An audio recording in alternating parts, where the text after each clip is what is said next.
Have you ever seen someone who patiently held a relationship together suddenly go silent and disappear without a word? We often label attachment styles like they're fixed traits. One person is anxious, the other is avoidant. And that's supposedly the whole story. But what really happens when the one who always forgave, always reached out, becomes the one who walks away? Today, I want to talk about that turning point, the moment everything shifts. When the anxious partner, the one who always sends the first message, over-explains to keep peace, forgives even when they're hurting, finally lets go, the entire dynamic begins to unravel. For the longest time, the anxious person has been the emotional anchor of the relationship. They're the ones who try to hold everything together, even as it's falling apart. They chase, they hope, they hurt, but they stay. And here's the twist. The avoidant partner, the one who constantly asks for space, who shuts down emotionally, who keeps love at arm's length, starts to believe that this will always be the pattern, that no matter how far they pull away, someone will always pull harder to stay close. But what happens when that doesn't happen anymore? What happens when the anxious partner runs out of emotional fuel, when they're too exhausted to keep fighting for a handful of breadcrumbs? They begin to realize something vital. Loving someone should never mean losing yourself. And that is the moment the avoidant partner wakes up. The silence they once craved now feels like a scream. The space that used to comfort them now becomes a void, one they don't know how to fill. Because here's the truth. Avoidants are afraid of being engulfed by emotion, but they never expect abandonment. They never imagine that the one who once begged for love would eventually walk away, not with tears or drama, but with clarity and dignity. And that's when the nightmare begins. They realize they weren't really afraid of being smothered. They were afraid of being truly seen.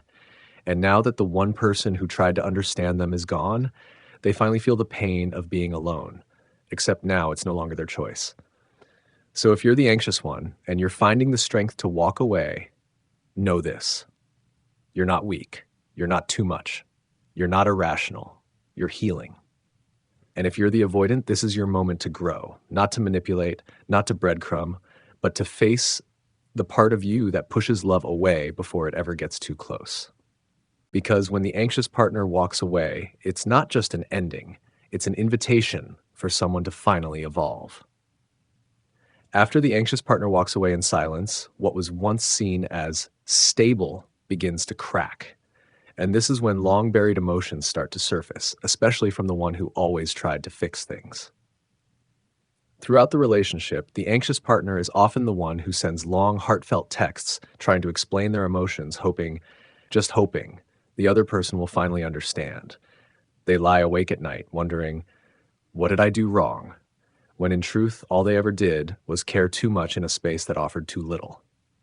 This isn't just a phase. It becomes the emotional rhythm of the relationship. The anxious person steps into the role of the pursuer, constantly pushing for connection, clarity, and reassurance. They move closer, even when it feels like trying to embrace someone who keeps stepping further away. Still, they keep trying, because deep down, they believe, if I'm just patient enough, kind enough, understanding enough, maybe one day they'll meet me halfway. They begin to mistake inconsistency for potential. Every tiny act of attention, no matter how brief, feels like proof that love still exists, even if it shows up late, confused, and wrapped in silence.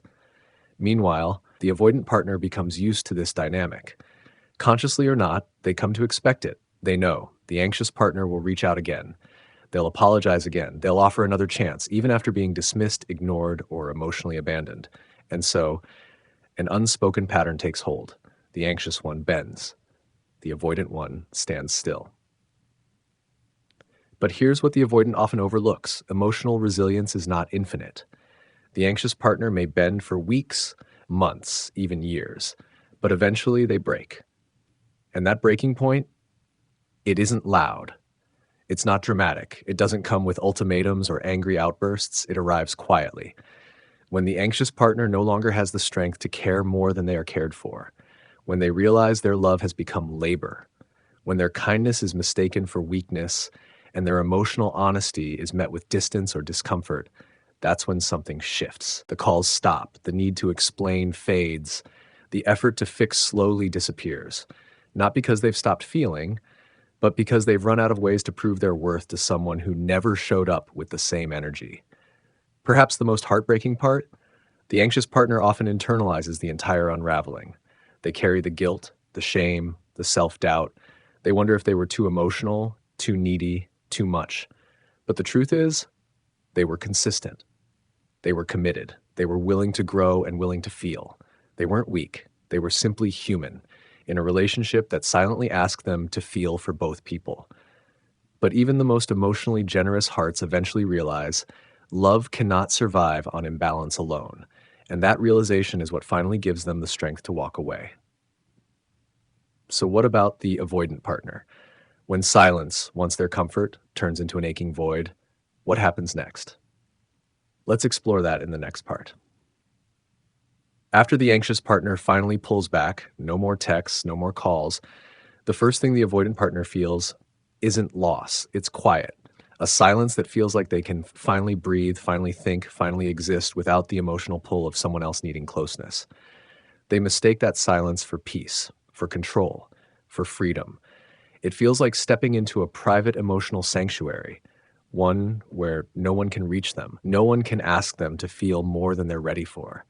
And in that space, they feel safe, safe from intensity, safe from vulnerability, safe from the overwhelming demand of emotionally showing up for someone else.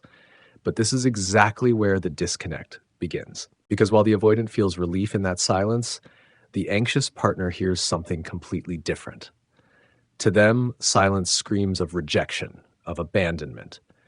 In their mind, if they don't hear from you, if there's no text, no reassurance, no warmth, then surely something must be wrong. And so they spiral, trying to make sense of the silence. They fill the gap with questions, apologies, explanations. They reach out again and again, not to cling, but to understand. Why does every attempt to connect feel like a reason for you to retreat? Meanwhile, the avoidant partner becomes used to this emotional dance. They step back and the anxious partner steps forward. They go quiet and the other fills the silence.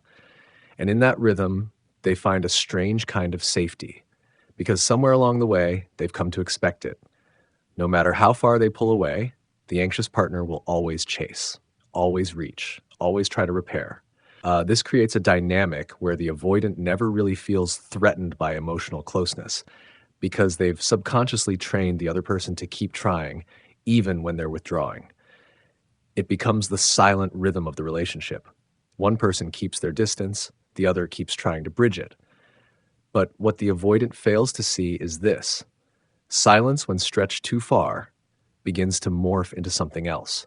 It's no longer just quiet. It becomes a vacuum, a space where the anxious partner starts to feel completely alone, a space where their emotional needs are ignored, where connection disappears into thin air. And eventually the silence becomes too much, not just for the anxious partner, but for the avoidant as well, because something shifts the moment the anxious partner stops chasing, when the texts stop, when the calls go silent, when they decide they can no longer keep fighting for something that doesn't fight back, the silence becomes deafening. For the avoidant, that moment is jarring. They've lived so long inside the comfort of emotional distance, but now that same distance feels like the absence of something they didn't realize they had taken for granted. Now they're left alone, not just in space, but in truth. And the quiet they once cherished, now it echoes back everything they refused to feel. So what happens when the avoidant finally sees the emptiness they once mistook for safety? What if the person they pushed away isn't waiting anymore? Let's find out in the next part. In the last part, we saw how silence, once mistaken for peace, turned into an echo of emptiness. And in that very silence, the avoidant partner begins to face a truth they can no longer run from. They start to see themselves clearly, reflected in the mirror of emotional distance. What once felt like a safe space now begins to feel like a warning sign. The absence of the anxious partner is no longer just their decision. It's a reflection, a mirror, of the avoidant's own behavior. For the first time, the avoidant realizes that the quiet they used to find comfort in is actually the result of something deeper breaking apart. It's the collapse of a dynamic they had come to rely on, one that let them avoid emotional closeness while still feeling connected. But now that avoidance has left them alone, And what fills the space is not peace, but loneliness, regret, and the painful truth that distance doesn't feel so safe when there's no one left trying to close the gap. Walking away from a relationship is often seen as giving up, as failure. But for the anxious partner, it can be one of the most powerful acts of growth. They don't make this decision on a whim. They've poured everything they had into making the relationship work, believing that love could bridge the gap, that effort could bring closeness. They tried to heal, to explain, to forgive, but at some point they come to a heartbreaking realization. Love cannot thrive where it's not being returned equally. So they walk away, not because they don't care, but because they finally understand that caring for themselves matters just as much as caring for someone else. For the anxious partner, this decision is rarely loud. It's not about slamming the door or leaving in a storm of resentment. It's more of a quiet acceptance that staying no longer serves their emotional well-being. They've spent so much time being the one to reach out, to make peace, to rebuild what's breaking, that somewhere along the way they forgot what it felt like to be safe themselves. And the emotional cost of always being the one to give, the one to bend, the one to stretch to meet someone else's distance, it begins to wear them down. They start to feel like they're losing themselves. Their worth becomes tangled with how much they can endure, how much they can give, how far they're willing to go to keep someone from walking away. But eventually they come to a vital truth. Love shouldn't feel like a constant imbalance.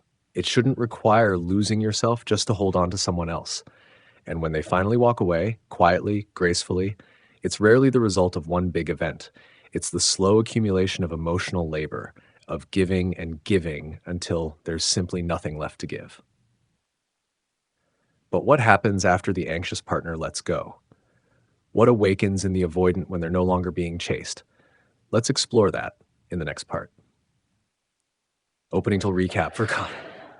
When the anxiously attached partner finally walks away, it's not a sign of weakness. It's the beginning of a journey back to themselves, a powerful moment of emotional growth. Rewritten, page 5, natural, vivid, emotionally engaging. No matter how deeply they love, no matter how much they give, they come to a painful realization. They cannot change someone who doesn't want to change.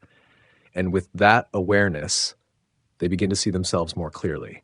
They understand that their emotional needs are just as valid as their partner's, that it's not their sole responsibility to hold the entire relationship together. They've tried, they've hoped, they've worked to make it better, but love cannot thrive in a place where it's not equally returned. So when they decide to leave, it's not because they've given up. It's because they're choosing to reclaim their power. They're recognizing that their worth does not lie in how well they can fix or carry someone else's emotional struggles. They deserve the same level of care and attention they've given so freely, so consistently. Walking away can be terrifying. For someone with an anxious attachment style, it can feel like abandoning the very thing they crave most: intimacy, connection, love. But deep down, they know staying in a relationship that fails to meet their emotional needs is a much heavier burden, because real intimacy doesn't come from chasing. It comes from being seen, accepted, and valued just as they are. And so when they choose to walk away, it's not an act of bitterness. It's an act of emotional maturity. A quiet yet powerful statement. I deserve more. I deserve a relationship where I'm not just loved, but understood. Leaving doesn't mean they're weak. It means they have the strength to recognize when something no longer serves their well-being. It's a difficult yet empowering moment when they begin to put their emotional health first. They realize that love should be a source of joy, of nourishment, not just sacrifice. Letting go of the hope that they can change the unchangeable becomes a turning point. Instead, they begin to focus on what they can change: their own growth, their healing, their future happiness. Meanwhile, the avoidant partner's deepest fear isn't necessarily emotional intimacy itself. It's the vulnerability that comes with it. They're afraid of being truly seen, of being exposed, not just in what they say, but in what they feel. When someone gets too close, it's like a silent alarm goes off. They feel the pressure, not just to maintain the relationship, but to protect themselves. And that fear can feel overwhelming, like opening the door to a flood they can't control. So what do? They pull back. They shut down. They keep the other person at arm's length. It's a defense mechanism, a way of guarding their inner world, even from someone they may deeply care about. Because for the avoidant, vulnerability is a double-edged sword. They long for closeness, even if they don't admit it. But the moment emotions feel too intense, they retreat. But what happens when there's no one left pulling them back? When the person who always reached out suddenly stops? In the next part, we'll explore what goes on inside the avoidant partner when silence is no longer peaceful, but profoundly empty, opening smooth transition from the previous part. As the anxious partner begins to walk away to protect themselves, something unexpected and deeply paradoxical starts to happen on the other side. The avoidant partner begins to feel the emptiness. But instead of moving closer, they withdraw even further. Each time their partner reaches for more intimacy, whether through physical closeness, deeper conversations, or emotional vulnerability, the avoidant slowly begins to pull back. They start to create distance. They retreat into the comfort of solitude. To justify this behavior, they often cite reasons that sound reasonable: a need for space, time for themselves, or self-care. But at the heart of it, this pulling away is a way to avoid feeling overwhelmed by someone else's emotions. The idea of being swallowed up by someone else's needs or emotional intensity strikes at the core of their deepest fear. Here's the tricky part. This fear is usually unconscious. The avoidant partner may have no idea that their distancing is rooted in fear. To them, it feels logical, like they're simply being responsible, resetting, or protecting their peace. But in truth, they're protecting themselves from something far more fragile: the fear of losing their sense of self. They believe that giving too much emotionally might blur the boundaries of who they are. And the more their partner seeks connection, the stronger their urge to escape, even if deep down, connection is what they long for too. This creates a painful paradox. The more the anxious partner reaches out, the more the avoidant partner pulls away. Not because they don't care, but because emotional closeness feels like a threat to their autonomy. They're overwhelmed by the emotional responsibility, by the idea of needing to be present in a way that feels too raw, too vulnerable. And ironically, in trying to avoid feeling too close, they end up building walls that create the very emptiness they fear most. The avoidant partner's fear of being engulfed isn't always based in reality. More often than not, the anxious partner isn't trying to control or dominate emotionally. They just want reassurance, love, and genuine connection. But even these seemingly simple needs can feel like an invasion to someone who guards their emotional space so tightly. They associate closeness with losing control, and that triggers an ingrained fear of being consumed, of disappearing in the relationship. What they don't always realize is this: their fear of vulnerability is often rooted in past experiences. It might be childhood memories, former relationships, or unresolved insecurities. They may have learned long ago that vulnerability leads to rejection, or that being emotionally open makes them too dependent, and that dependency feels dangerous.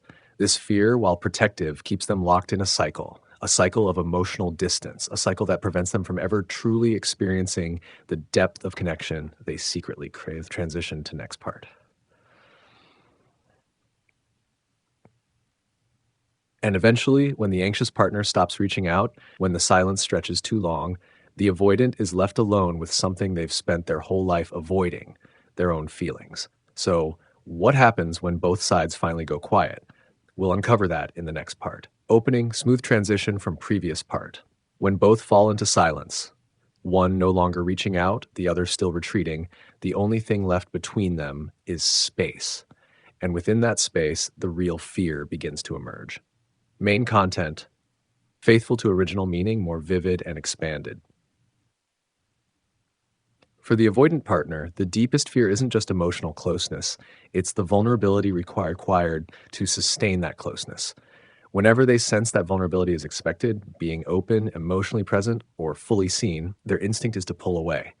In their mind, withdrawing feels like the only way to stay safe, to protect themselves from being emotionally overwhelmed.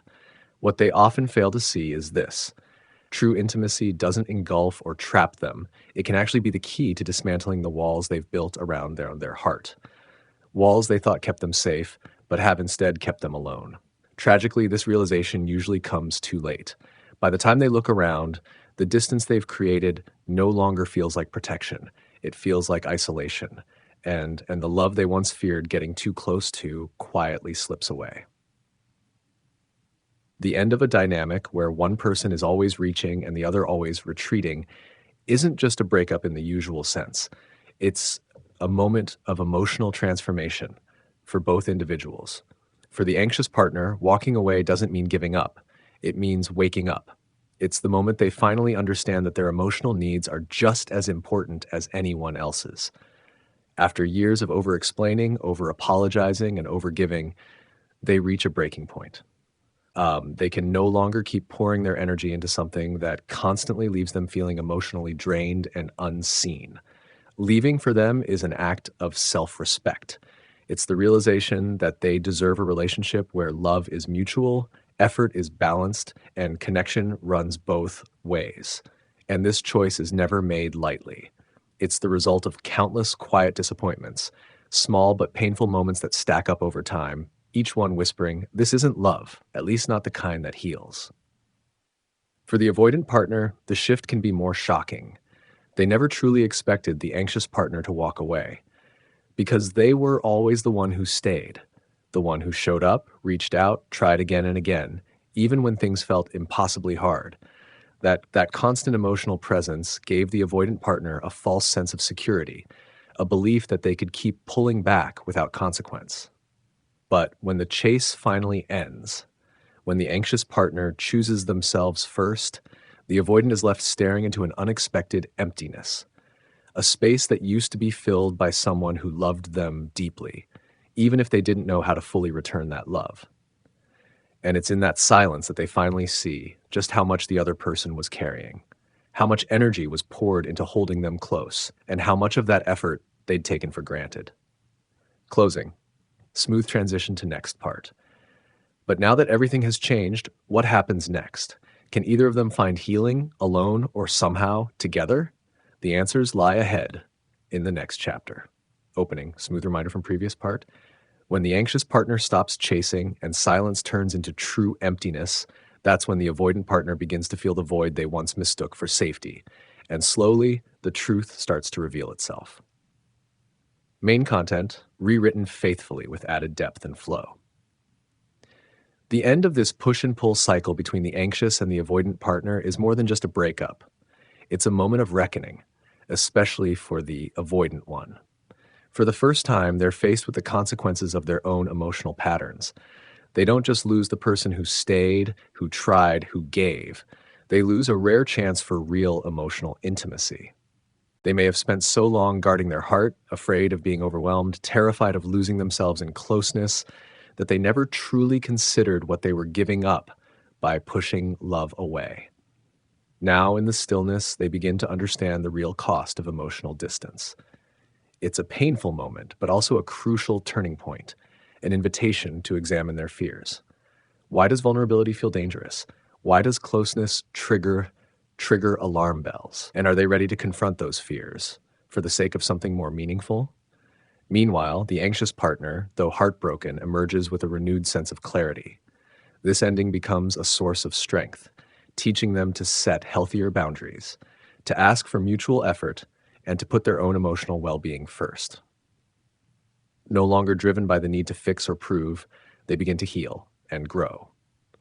For both individuals, this break isn't just about letting go of each other. It's about letting go of the patterns that held them back.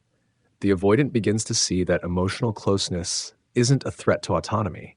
It's a gateway to real connection. And vulnerability, once seen as weakness, might actually be the very thing that builds lasting love.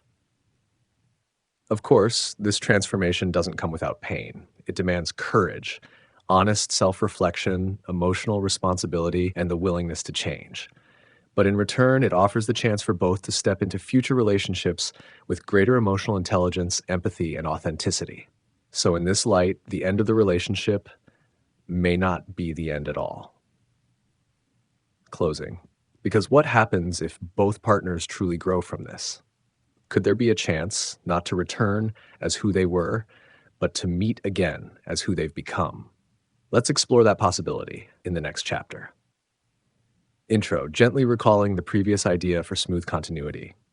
When a chapter ends not with blame, but with awakening and growth, sometimes it's not really an ending at all. It's the beginning of something new for both people involved. Main content rewritten faithfully with 20% added depth and flow, because deep down this ending isn't the end. It's the first step on a new journey, a journey filled with the potential for healing and growth for both individuals.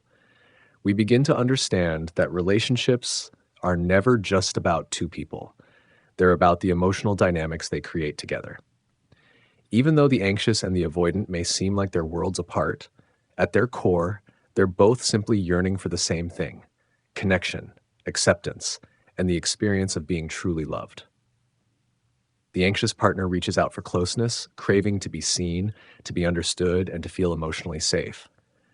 Meanwhile, the avoidant partner pulls away, not because they don't care, but because they fear losing themselves in the closeness, being consumed by emotions too big and too overwhelming.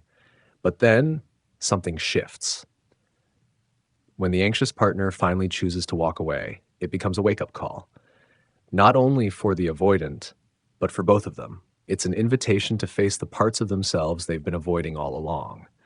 For the anxious partner, walking away is not an act of weakness. It's an act of strength. It's the moment they finally say, "I choose myself."